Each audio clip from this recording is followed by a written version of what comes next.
জানো, সংসারের কাজে নিজেকে ব্যস্ত রাখলে নেগেটিভ চিন্তা ভাবনাগুলো মনে কিন্তু খুব কম আসে। আর নিজেকে ভালো রাখার এর থেকে সহজ উপায় হয়তো আর কারোর কাছে নেই। আমরা তো গৃহবধূ, আমাদের তো বাইরে তেমন কোনো কাজ থাকে না, সমস্ত কাজ থাকে এই সংসারের মধ্যেই। আর সেই সাথে রয়েছে অনেক চাপ। তবুও না, প্রত্যেকটি গৃহবধূকে কম বেশি বেশি কথা শুনতেই হয়। আমরা গৃহবধূরা যতই সংসারের জন্য নিজেকে উৎসর্গ করে দিই না কেন, দিন শেষে কারোর কাছেই কিন্তু আমরা নিখুঁত হতে পারি না।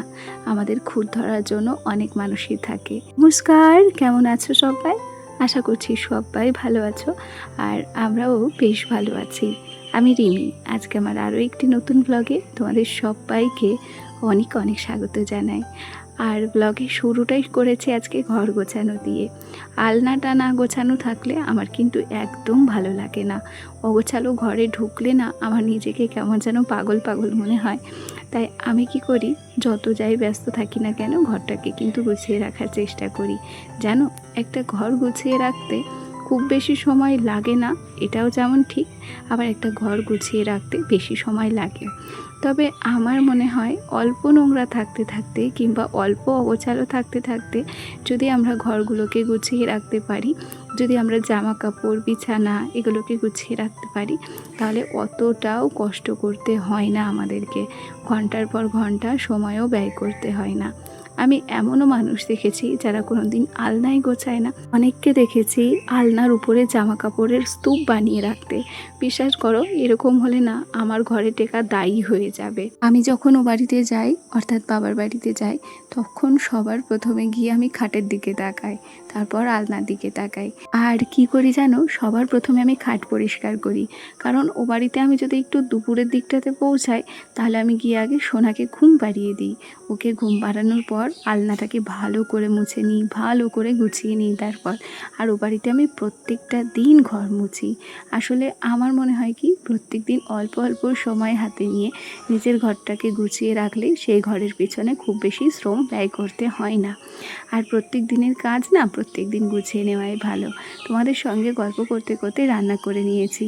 উচ্ছে দিয়ে করেছি মটরের ডাল, আলু পোস্ত করেছি, সেই সাথে করেছি পটল ভাজা। আর একটা কথা বলে নিই, আমি কিন্তু গতকালকে একটা ভুল ভিডিও তোমাদের সঙ্গে পোস্ট করেছি। মানে এটা আমি প্রথমে পোস্ট করতে চেয়েছিলাম, নেক্সট আমি ওটাকে পোস্ট করতে চেয়েছিলাম, তবে ভুলবশত আমার পরের ভিডিওটা আগে পোস্ট হয়ে গেছে। অনিচ্ছাকৃত ভুলের জন্য প্লিজ ক্ষমা দৃষ্টিতে দেখো। এটা হচ্ছে পরের দিন সকালবেলা। সকালে উঠে সমস্ত বিছানার চাদর থেকে শুরু করে মশারি, নাইটি, যত যা কিছু ছিল, বালিশের কভার, সব কিছু বাইরে বার করেছি। আর এগুলোকে আজকে ধোয়া কাচা করব। ওগুলোকে আমি ভিজিয়ে দিয়ে এলাম, এখন বাসি উঠোনটা ঝাড় দিয়ে নেব। আর এই বিছানার চাদর, তারপর মশারি, তারপর পাতলা কম্বল, এগুলোকে ধুয়ে নিলে আজকে আমাদের ধোয়া কাচার সমস্ত কিছু কমপ্লিট হয়ে যাবে। আজকে উঠেছি খানিকটা দেরিতে, খুব বেশি দেরিতে উঠিনি। আমার সোনা ঘুমিয়ে থাকতে থাকতে অর্ধেক কাজ আমি কমপ্লিট করে নেওয়ার চেষ্টা করছি। এখন আমি উঠোনটাকে সুন্দর করে ঝাড় দিয়ে নেব। আমাদের এই উঠোনের অবস্থাটা এখন বর্তমানে বেহাল, কারণ কি বেশ কয়েকদিন হলো বৃষ্টি পড়ছে। আর বৃষ্টি পড়লে না আমাদের উঠোনটা একদম সবুজ হয়ে যায়। পরে গোবর দিয়ে লেপার পর উঠোনটা একটু দেখতে ভালো লাগে। তবে আমাদের বাড়িতে তো গরু নেই, গোবর এখন খুব একটা পাওয়া যায় না, তাই উঠোনটা বেশিরভাগ সময় কেমন যেন শ্যাওলা ধরনের জমে থাকে। আমি সোনার জন্য এখন টিফিন রেডি করছি। আমার সোনার আজকে স্কুল আছে, আর ওদিকে আমি দুধও বসিয়ে দিয়েছি। গতকালকে রাত্রে আমার বর পাউরুটি নিয়ে এসেছিলো, সেই সাথে এই দুটো জ্যামও নিয়ে এসেছিলো। তবে জ্যাম দুটো আনার পর আমি একটু রাগ করেছিলাম, কারণ আমি জানতাম কি এই জ্যাম দুটো খেতে অতটাও ভালো নয়, তাই একটু রাগারাগি করেছিলাম আর কি। কিন্তু পরে দেখলাম যে না, এই জ্যাম দুটো বেশ ভালো। সোনার জন্য একটু জ্যাম পাউরুটি রেডি করছি, আজকে টিফিনে এটাই দেব। দেখতে দেখতে আমার ছেলের গরমের ছুটি প্রায় শেষ হয়ে এলো জানো। আবার প্রত্যেক দিন সেই আগের রুটিনে ফিরতে হবে, ভোরবেলা করে উঠতে হবে, সোনার টিফিন রেডি করতে হবে, স্কুলে যেতে হবে, আবার ব্যস্ত হয়ে বাড়ি এসে রান্না বান্না কমপ্লিট করে ওকে আনতেও যেতে হবে। ভাবছি যে চোখের নিমেষে সময় কোথা দিয়ে যেন বয়ে যাবে, ধরতেও পারবো না। তবে জানো তো, ব্যস্ত লাইফ আমার সবচেয়ে এখন বেশি পছন্দের। কারণ কি বলো, আমি থাকি একা, বর খুব একটা ছুটি পায় না, সেও খুব একটা আসতে পারে না। আমি যদি নিজেকে ব্যস্ত না রাখি তাহলে সারা দিন বোরিং ফিল করতে হবে। আচ্ছা, গল্প করতে করতে সোনার জন্য দুধটাকে আমি রেডি করে নিয়েছি, সেই সাথে দিয়েছি 2টো বিস্কুট। ছেলেকে রেডিও করে দিয়েছি, এখন ওর বাবার সাথে যাবে হচ্ছে স্কুলে। আজকে ইউনিফর্ম আমি পরাইনি, কারণ ওর ইউনিফর্মটা আজকে আমরা ভিজিয়ে দিয়েছি, অর্থাৎ সমস্ত জামা কাপড় কাচা হয়ে গেছে, ইউনিফর্মগুলো কাচা বাকি রয়েছে।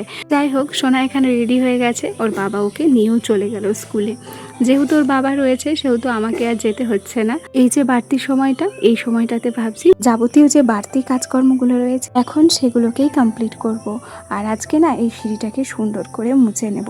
জানো, প্রত্যেক দিন যদি সিঁড়িটাকে মুছতে পারতাম তাহলে আমার খুব সুবিধে হতো। তবে প্রত্যেক দিন না নানান রকম কাজের চাপে সিঁড়িটা মোছা সম্ভব হয় না। আর তার উপরে আমার ছেলের যদি 10টায় স্কুল হতো সেক্ষেত্রে আমার আরও সুবিধে হতো। তাহলে সকালবেলা তো আর স্কুলে যাওয়ার চাপ থাকতো না, আর নিজের মনের মতো করে তখন সমস্ত কাজ গুছিয়ে রাখতে পারতাম, গুছিয়ে করতেও পারতাম। ঘড়ির কাঁটায় এখন ওই 7টা 15 মতো বাজছে। আমি না সিঁড়িটা মুছে তারপর সোজা কলে চলে এসেছি, কারণ এখন যদি জামা কাপড়গুলো না ধোয়া কাচা করি তাহলে পরবর্তী সময় না জলটা চলে যাবে। আর চাপ কলে এতগুলো জামা কাপড় কাচা ধোয়া যে কতটা কষ্টকর সেটা তোমাদের বলে বোঝাতে হবে না। বিছানার চাদরগুলোকে আমি আগে থেকেই ধুয়ে দিয়েছিলাম, আর এখানে আমার বর আমাকে কিন্তু হেল্প করছে, বিছানার চাদরগুলো সুন্দর করে মেলে দিচ্ছে।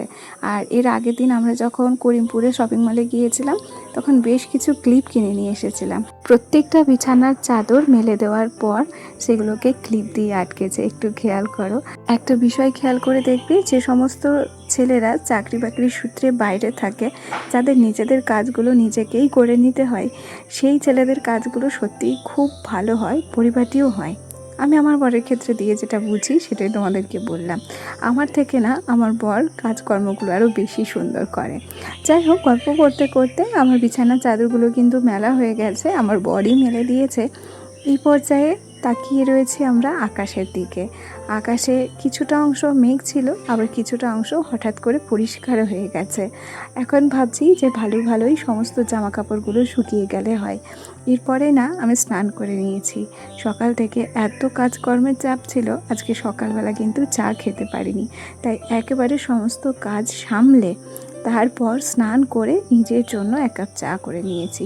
সকালবেলা আমার দিদিমা শাশুড়িকে চা করে দিয়েছিলাম, তবে নিজে খেতে পারিনি। এখন নিজের জন্য একটু চা করে নিলাম। এখন নিজের জন্য একটু টাইমটা বার করে চা খেয়ে তারপর গিয়ে কিন্তু আবার নতুন করে রান্না বান্না করতে হবে। আর এদিকে আমাদের লক্ষ্মী জবা গাছটাতে না প্রত্যেক দিন ফুল দেয়, জানো। চলো আজ তবে আসি, কাল আবার দেখা হবে। টাটা।